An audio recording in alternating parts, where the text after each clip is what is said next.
چہرے پر دانے ہیں یہ کس طرح ختم ہوں گے؟ میرے محترم بھائیوں اور بہنوں، چہرے کو صاف ستھرا کرنا چاہتے ہو تو کریمیں استعمال نہ کرو. کاسمیٹکس کی یہ جتنی پروڈکٹس ہیں نا یہ ساری کیمیکل سے بنتی ہیں.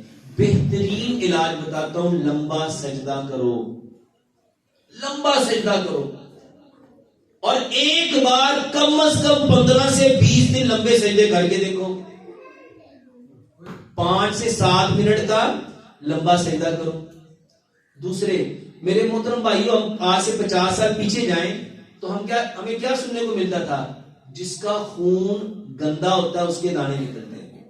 جس کا خون کیا ہوتا ہے؟ گندا ہوتا ہے. میرے محترم بھائیوں، پانی بھرپور پیو. پانی یہ اکثر بہنوں کو نکلتے ہیں، بیٹیوں کو نکلتے ہیں، کیونکہ وہ پانی پیتی نہیں.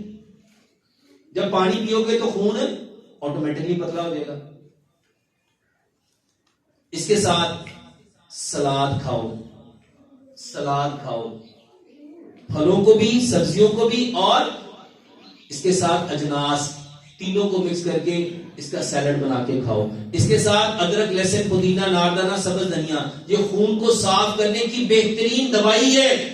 یہ نیچرل بلڈ تھنر ہے، اس میں 100 بیماریوں کا علاج ہے. ہر کھانے کے ساتھ 2 بڑے چمچ لو، ہر نوالے کے ساتھ ذرا ذرا چٹنی لگاؤ اور ایک لقمے کو 32 بار چباؤ. اور اس کے ساتھ اگر آپ اپنے دانوں کے داغ کے جو چہرے پہ داغ بنے ہوئے، دبے بنے ہوئے، اس پہ نشانوں کو ختم کرنا چاہتے ہو، سب سے بہترین کریم آپ کا تھوک ہے.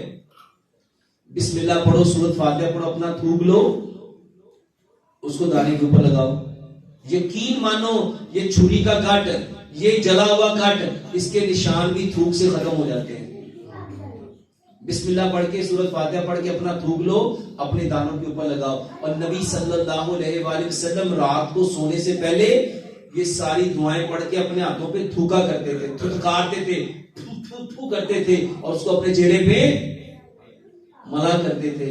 میرے محترم بھائیوں، یہ نبی صلی اللہ علیہ وسلم کی سنت بھی ہے. خارج